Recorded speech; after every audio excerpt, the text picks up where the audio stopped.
సాయంకాల సమయములో సంధ్యాదీపారాధనలో వచ్చును తల్లి మహాలక్ష్మి, వచ్చును తల్లి వరలక్ష్మి.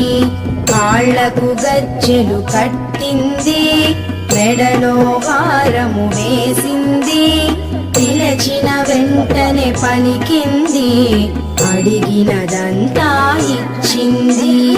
సాయంకాల సమయములో సంధ్యాదీపారాధనలో